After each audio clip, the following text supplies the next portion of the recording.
Merhabalar, Yükselli Örgülere hoş geldiniz.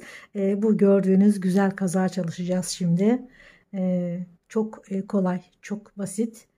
Fakat bir o kadar da şık olduğunu düşünüyorum. Küçük detayları var. Bu detaylar da kazağın modelini oluşturuyor. Kol ağzında ve şöyle etek ucunda. Hem yeni başlayanlar için örmesi de kolay, bedene uyarlaması da çok kolay.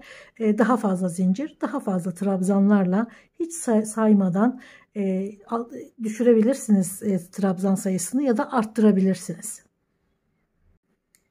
Pamuklu ip kullandım ama siz isterseniz kış için daha yünlü ipler kullanabilirsiniz. Hangi tarz ip kullanırsanız kullanın bu modeli zaten hepsine uygulayabilirsiniz. İsterseniz düz renk, isterseniz bu şekilde 2 renk ya da 3 renk nasıl istiyorsanız ya da elinizde hangi ipler varsa o şekilde örebilirsiniz. Ben size ölçü vereyim. Şimdi bu ölçüler size sadece fikir verecek tabii ki. 34 beden için ördüm ama 36'ya da oluyor. 38'e dar olur. Mutlaka daha fazla trabzan örmeniz gerekecek. 38 beden için. Şöyle 45 santim genişliği, yakadan etek ucuna kadar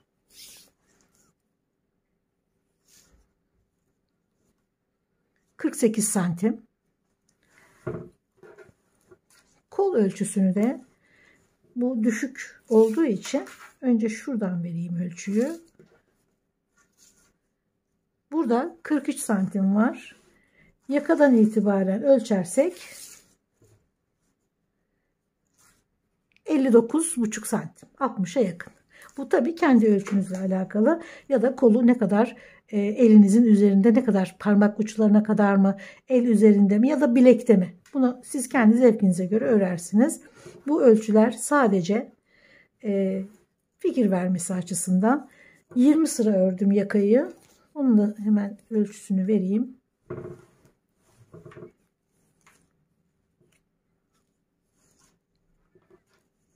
...28 santim. Şimdi bu ölçüleri baz alarak hangi beden örmek istiyorsanız o kadar şu parçayı uzatarak öreceksiniz. Şerit halinde örülüyor. Bedeniniz kadar 2 tane öreceksiniz. Yanlardan dikerek birleştiriyoruz. Şimdi videoya geçelim. Kazağı hemen hemen ben bitirdim. Çünkü çok kolay bir model. Yakasını birlikte çalışacağız. Kol dikişini, yan dikişi birlikte çalışacağız. Diğer tarafı bitirdim. Sadece trabzanlardan oluşan bir kazak oldu. Hem çok basit, çok kolay ama aynı zamanda çok şık bir kazak olduğunu düşünüyorum. Buradaki çalıştığımız trabzanları burada eline çalışıp aynı şekilde kollarda da bu detay zaten kazağın modelini oluşturuyor. Hem basit, kolay ama bir o kadar da çok şık olduğunu düşünüyorum. Umarım beğenmişsinizdir benim gibi. Şimdi hemen ipi göstermek istiyorum. Şöyle Kürkçühan'dan aldığım, yani kiloyla aldığım ipler bunlar. Griyi tamamen kullandığım için açık griden daha fazla almışım ama bu tam birebir kazakta bitirdim ipi. O yüzden sarılmış halde yok elimde şu anda.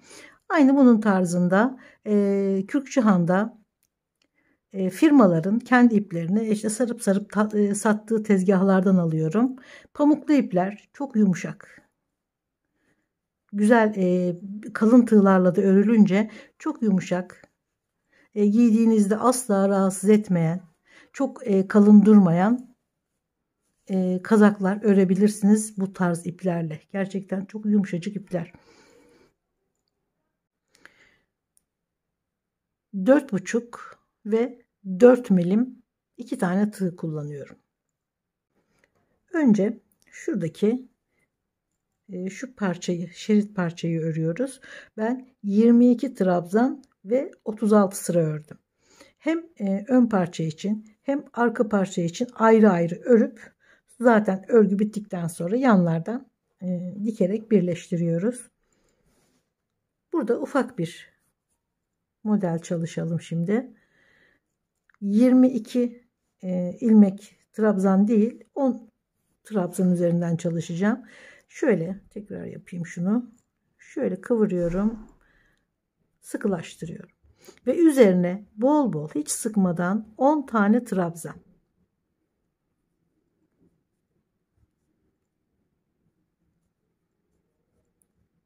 10. 2 tane de fazlasını çekiyorum. Bir üst sıraya çıkabilmek için. 1, 2, 3, 4. zincirin içine ikinci trabzanı örüyorum. Çünkü ilk trabzanımız zincirler. Devam ediyorum. Her zincirin içine bir tane trabzan.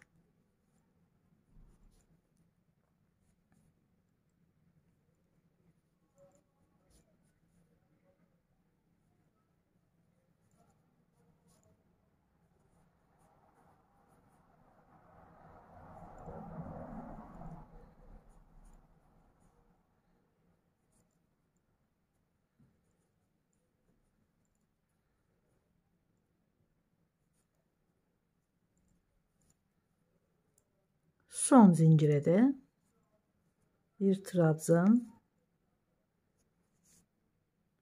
1, 2, 3, 4, 5, 6, 7, 8, 9 ve 10. Çeviriyorum. 1, 2, 3 zincir. Bu ilk trabzan. Şimdi trabzanların içinden batıyoruz. Şöyle ilmeği tamamen değil, bu şekilde değil, ilmeğin içinden tek ipini alıyoruz.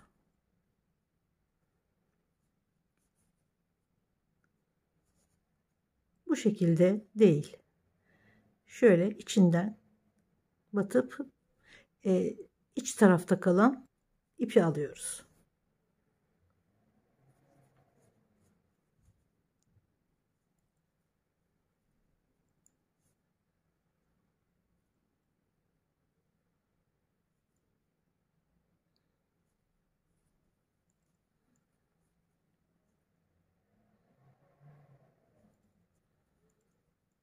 Gene 10 tane trabzan çalışıyoruz.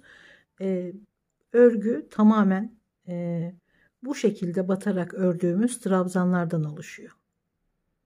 Başka hiçbir desen kurmuyoruz, çalışmıyoruz. Sadece bu trabzanlarla bütün kazağı bitireceğiz. Fakat dediğim gibi şuradaki ve koldaki detaylar kazağa çok hoş bir görünüm kazandırdı. Güzel bir model oluşturdu. Ve son zincirle çıktığımız bu ilk ya da şurada başladığımız ilk trabzan ve son trabzanlara çok dikkat etmemiz gerekiyor. Hemen üstteki 3. zincire batarak tamamlıyoruz. Bunları unutursak mutlaka ilmek sayıları azalacak örgü ilerledikçe. Böyle olmaması için, düzgün ilerlemesi için başlangıç ve sondaki trabzanlara dikkat edeceğiz. Çeviriyorum. 1, 2, 3. İlk trabzanı ördük. Yanındaki trabzanın şöyle içinden batıp tek ipini alarak devam ediyorum. Gene 10 tane trabzan.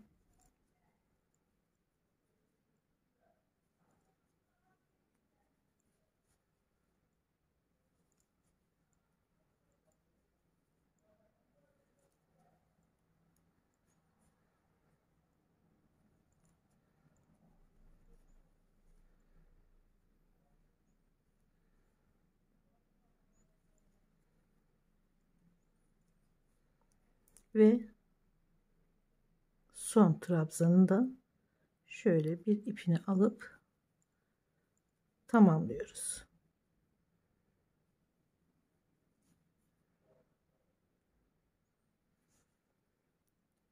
Üç zincir, gene ikinci trabzanın üzerine ikinci trabzanı örüyoruz ve her trabzanın üzerine bir tane trabzan.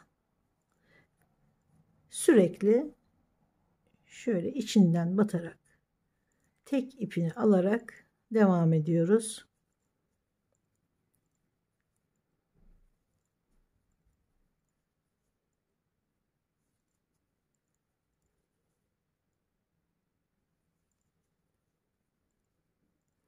Ve son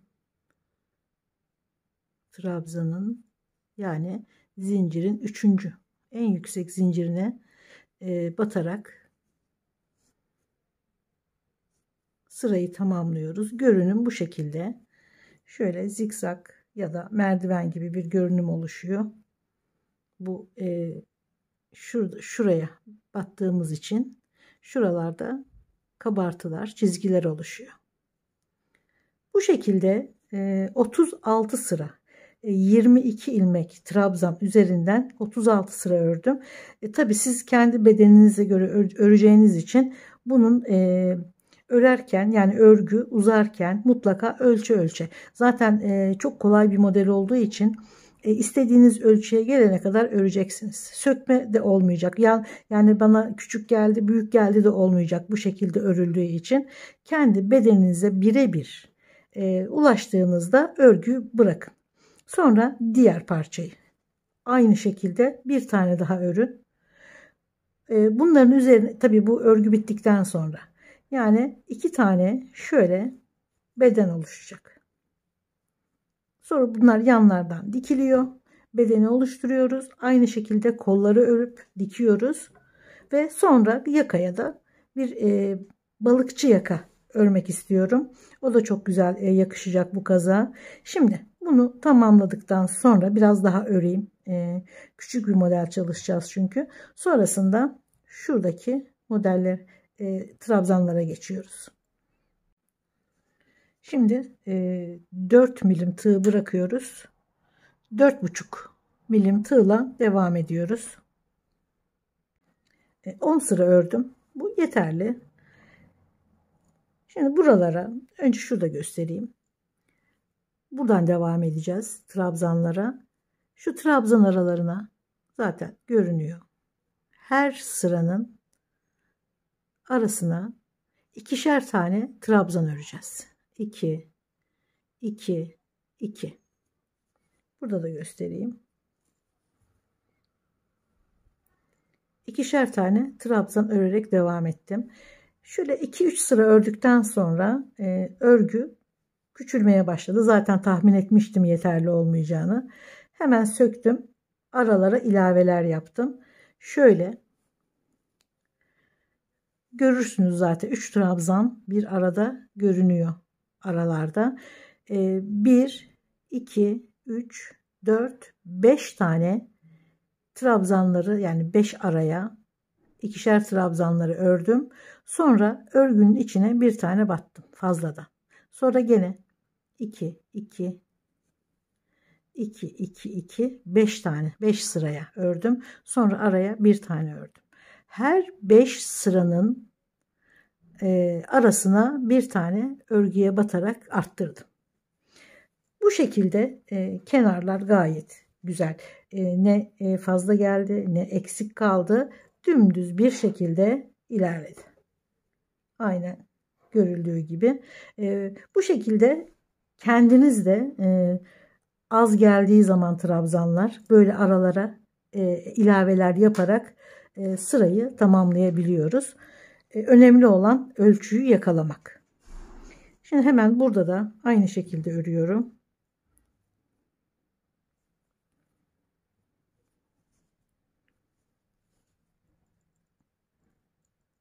Üç tane zincir çektim. Bu ilk trabzan.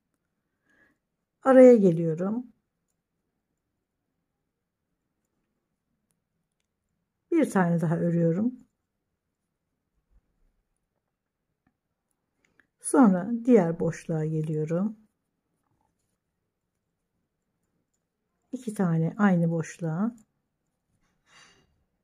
Sonra diğerine.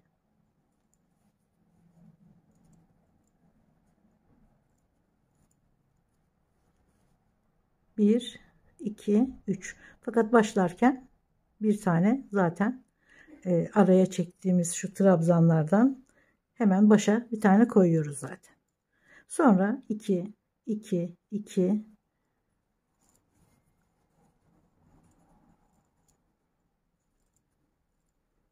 4 tane oldu. Şimdi 5.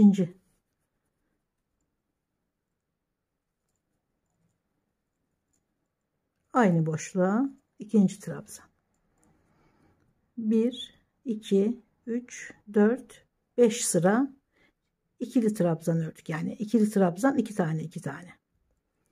Hemen araya şu örgünün içine yan yana 2 sıranın arasına bir tane trabzan örüyoruz. Ve hemen boşluğa devam ediyoruz. Hiç ara vermiyoruz. Boşlukları atlamıyoruz.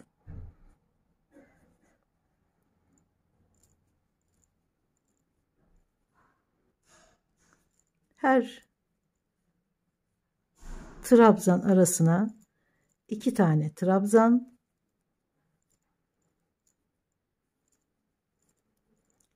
5 taneden sonra araya bir tane fazladan bir trabzan örüyoruz.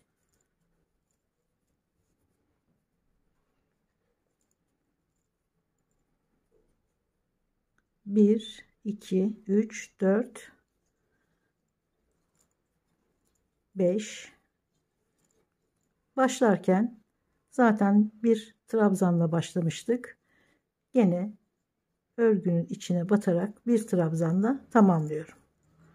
Burada 1, 2 ve 3 tane arttırdık. Aynı şekilde burada da 36 sıra boyunca 5 tane 2 trabzan, bir tane araya. 5 tane 2 trabzan, bir tane araya. Aralara ilave ede ede tam denk gelecek şekilde, ne genişleyecek sıralar ne daralacak, aynen dümdüz devam edecek şekilde arttırmalarımızı yapıyoruz bu şekilde. Şimdi buraya ben bir 3 sıra öreyim. Burada 2 4 6 8 sıra var. Yani bedenin yarısı koyu renk, yarısı açık renk.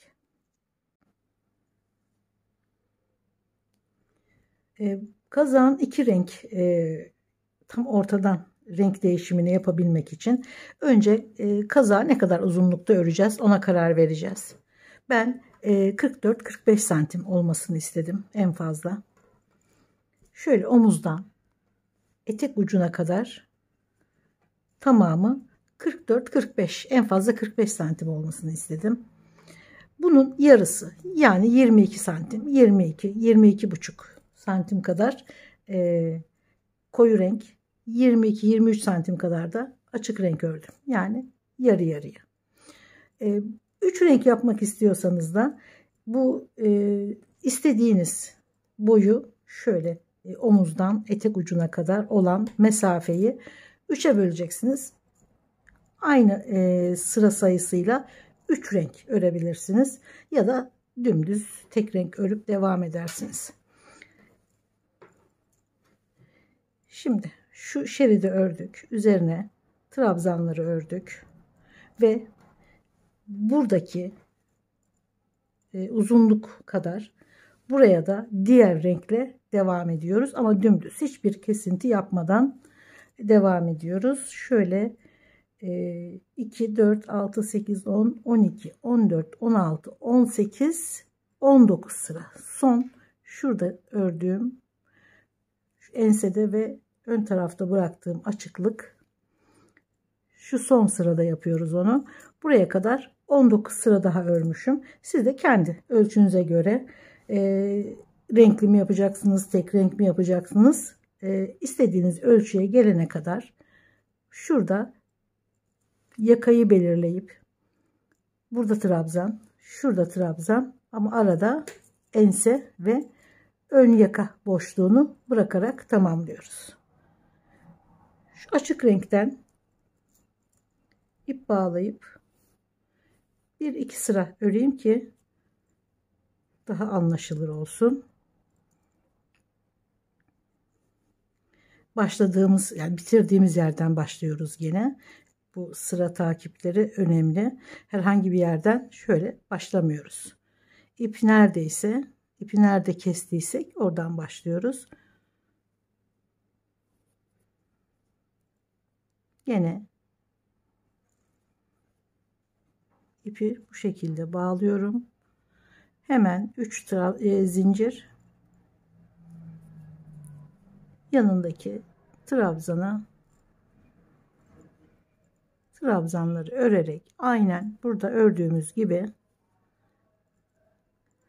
kazağın diğer yarısını da düz örerek tamamlıyoruz. Yani ördüğümüz kadar, yani koyu renkli ördüğümüz kadar uzunlukta tekrar açık renkle devam ediyoruz. Buradan itibaren koyu rengi kaç santim ördüysek açık rengi de aynı şekilde o kadar örüyoruz. Şimdi diyelim açık renkli koyu renk kadar ördüm. Şurada yaka kesintisi yapacağız. Trabzan sayısı 78 tane oldu. Şurada arttırarak gelmiştik. Aralarda da arttırmalarımız vardı. Tamamı 78 trabzan oldu. Aynı şekilde ilerledim aynı sayıyla. Burada 3'e böldüm 78'i. 26, 26, 26 trabzan. Yani 26 trabzan ördüm. İpi kopardım. Yalnız şurada bir dikiş için herhangi bir parçasında bir pay bırakıyoruz dikiş için. Sonra 26 tane trabzanı atladım. İpi şuraya bağladım ve 26 trabzan daha ördüm. Aynen nasıl ördüysek şimdiye kadar, nasıl başladıysak aynı şekilde son sırayı da yakayı belirleyerek tamamlıyoruz. Bu şekilde 2 tane parçayı birbirine dikerek kazağı tamamlayacağız. Şimdi örgüyü bu şekilde anlattım. Umarım anlaşılmıştır. Zaten çok basit bir model olduğu için kolaylıkla anlaşılacağını umuyorum. Kolu dikelim. Ondan önce şu yan tarafı dikelim birlikte. Onu da göstereyim. Çünkü yeni başlayanlar için de bu detaylar önemli oluyor. Şimdi örgünün üstündeki örgüleri söktüm. Sadece şerit örgü var elimde. Bunu da kol çalışacağız şimdi. Buradaki arttırmalardan daha farklı bir arttırma yapacağız kolda. Bedendeki şerit sırası 36 sıraydı. Burada kolda 20 sıra var. Yani sizin kendi ölçünüzle alakalı tabii ki. Bütün söylediğim ölçüler hepsi fikir vermek açısından. Ben 20 sıra ördüm. Yine aynı başlıyoruz. Bedeni örer gibi. 3 trabzan ve hemen boşluğa 2 tane trabzan. Boşluğa burada her 5 sırada bir araya trabzan örmüştük. Zaten gösteriyor kendisini. 2 trabzanların arasında 3 trabzan yan yana gözüküyor. O fazladan battığımız kısımlarda. Burada 2 boş sıra arasına bir tane arttırma yapıyoruz. Bir tane ile başladık zaten. 2 trabzan. Şimdi araya, yani örgünün içine bir tane. Hemen boşluğa 2 trabzan, yanındaki boşluğa 2 trabzan ve örgünün içine. Yine her sıraya denk geliyor bu trabzanlar. Diğer boşluğa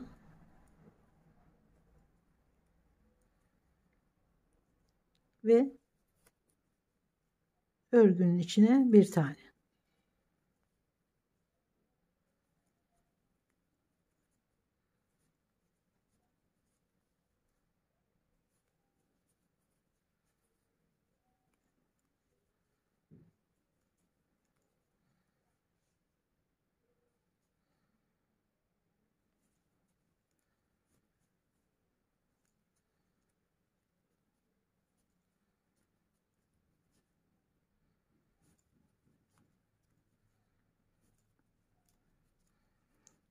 Başlarken de zaten bir trabzanla başlamıştık örgünün içinde. Gene örgünün içine batarak bir trabzanla tamamlıyoruz.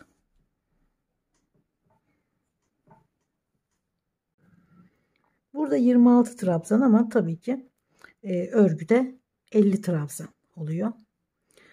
Şimdi bu 50 trabzan üzerinden örerken arada küçük küçük arttırmalar yapabiliriz.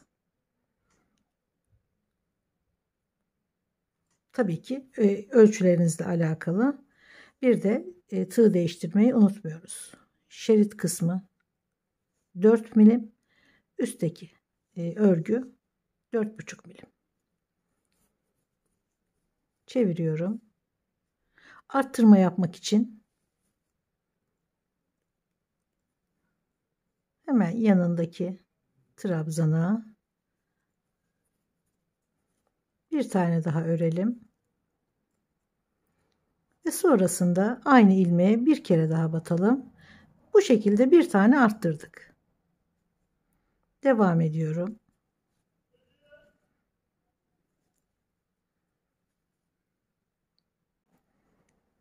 Bir tane arttırdık. Sırayı tamamladık. Şimdi dönüşte, yani bir üst sırada bir tane arttırıyoruz.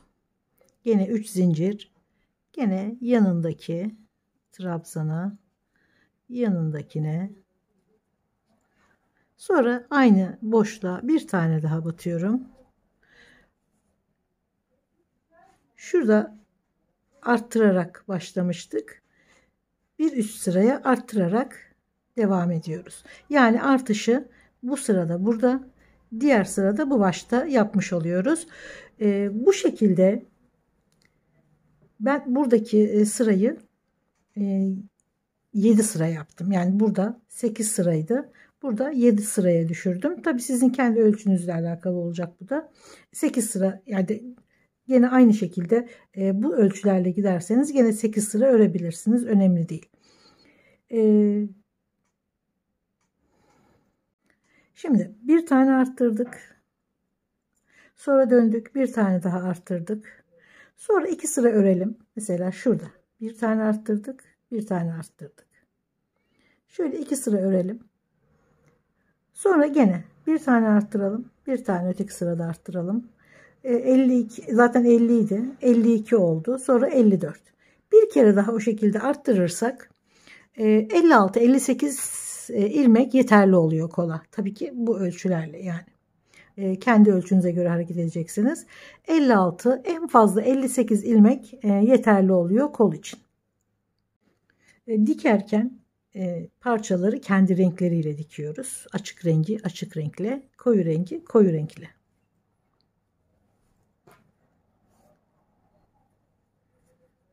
Şöyle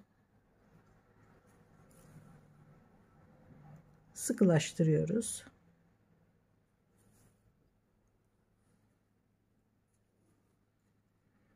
Karşılıklı birleştirelim önce.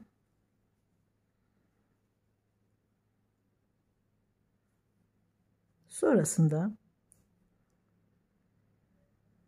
bakın şu ilmekler bu şekilde gözüküyor. Biz bunun üstteki ipini alarak dikiyoruz. Şu ilmek, şuradaki ipi alıyoruz. Dıştaki ipi alıyoruz. Diğer dıştaki iple tek ip alıyoruz, yani ilmeği tamamıyla iğneye almıyoruz.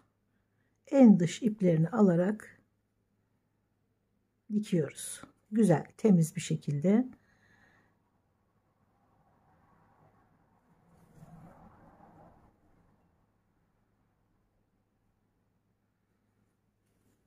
Sıkmıyoruz.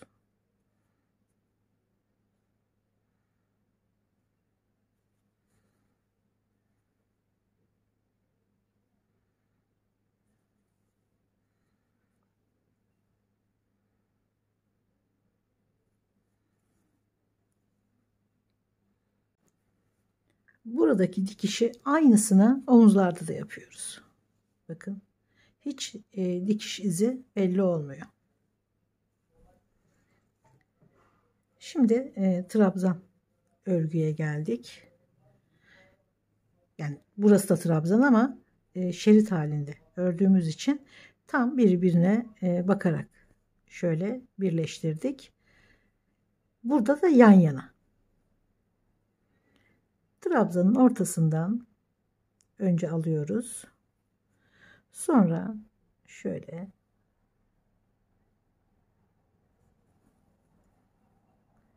gene trabzanın ortasından bir tek ip alarak dikmeye çalışalım. İnce bir dikiş olsun.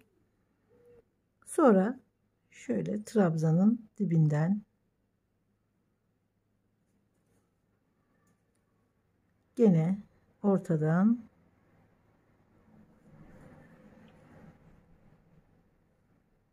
bu şekilde tamamlıyoruz.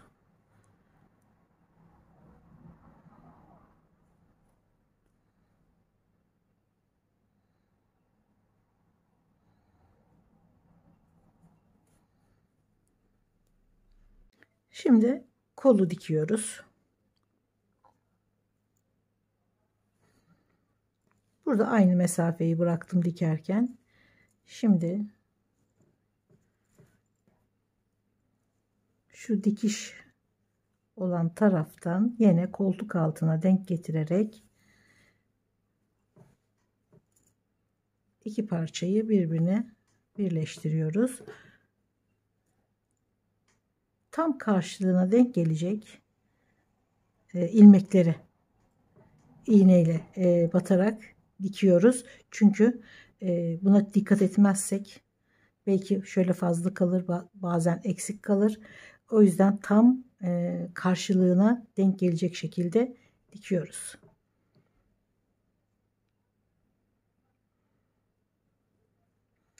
Şöyle bir sıkıştıralım. Sonrasında buradaki ilmeklerin gene dış iplerini alıyorum. Karşısına bir ip alarak dikiyorum. Mümkün olduğu kadar tek ip alarak dikiyoruz. Kalın bir dikiş olmaması için.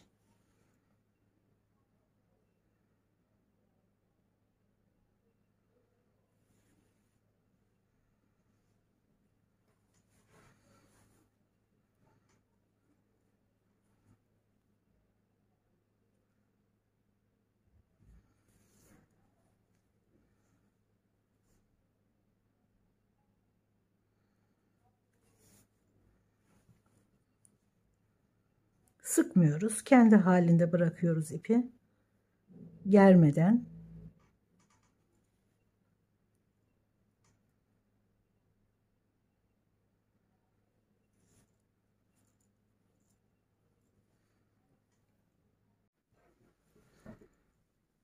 Güzel, temiz bir dikişle tamamlıyoruz. Şimdi yakayı örelim. Güzel, uzun bir balıkçı yaka öreceğiz. İsteyen daha da kısa örebilir. Uzun yakadan sıkılan varsa yaka kısmını daha geniş ufak bir örgüyle tamamlayabilir tabii ki. Şimdi burada buraya 26 trabzan, buraya 26 trabzan, ortada 26 trabzan boşluk vardı.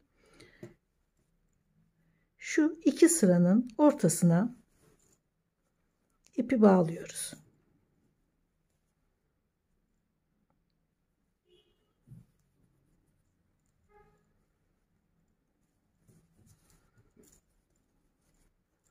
Bir, iki, üç zincir. Bu ilk trabzan ve hemen aynı boşluğun içine ikinciyi örüyoruz.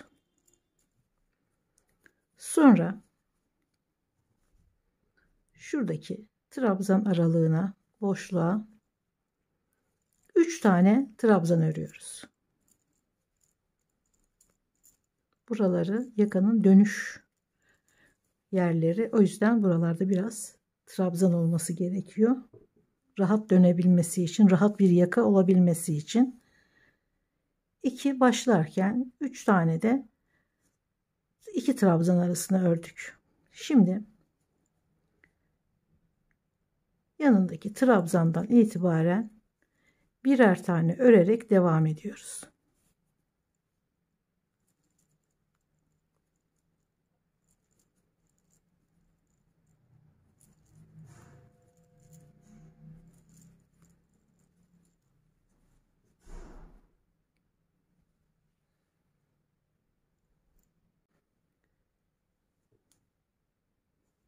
Yalnız tığ 4,5 milim, bununla devam ediyoruz.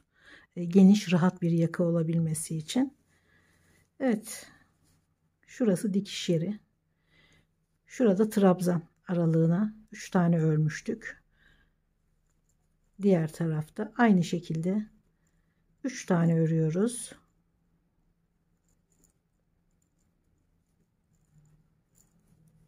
Şurada dikiş olan yere, yani birleşme noktasına 2 tane örüyoruz. Başlarken de 2 tane örerek başlamıştık. Sonra yanındaki gene trabzan boşluğuna 3 tane örüyoruz. Diğer tarafa geçiyoruz.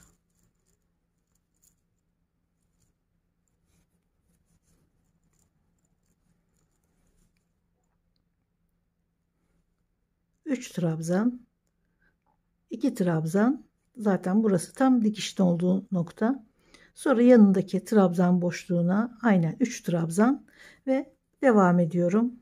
Sıradan trabzanların üzerine tekrar trabzan.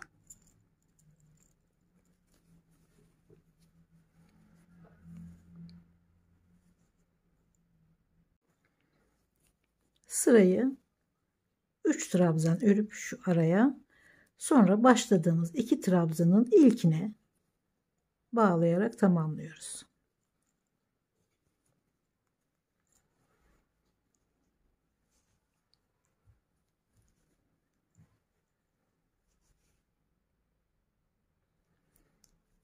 Şimdi ikinci sıraya başlayalım. 2, 3 ve 4 zincir. 3 tanesi trabzan, bir tanesi aradaki boşluk için. Aynı noktaya ikinci trabzanı ördük. Bir V deseni oluşturduk. Şimdi örgüyü hafifletiyoruz. Şu sık iğnelerle değil, daha gevşek bir örgüyle devam edeceğiz.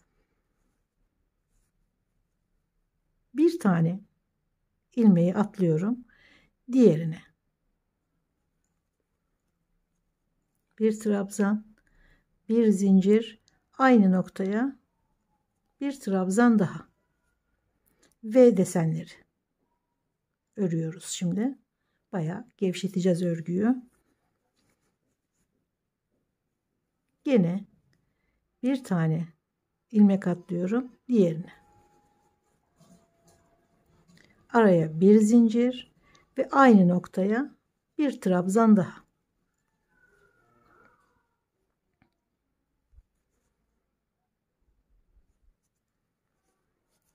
Devam ediyorum. Bir ilmek atlıyorum diğerine. Araya bir zincir, aynı noktaya bir trabzan daha.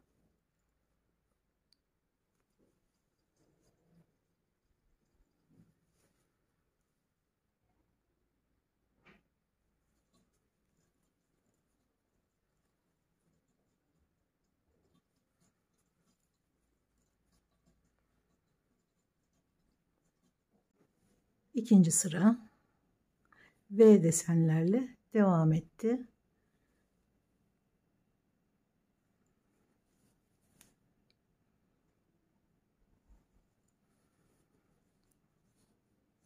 Şimdi başlama noktasına geldik. Şöyle bir tane atlıyoruz arada. Bir zincir ve aynı noktaya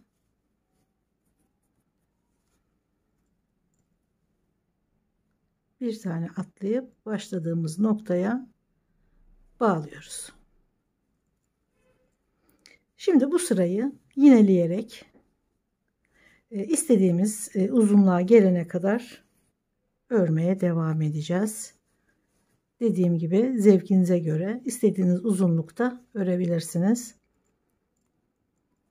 4 zincir, hemen boşluğa, sonra V desenlerin içine batıyoruz. Bir zincir, gene aynı boşluğa. Arada hiç zincir yok. Bu V desenlerin arasında hiç zincir yok. Sadece V'nin arasında desen var. Zincir var.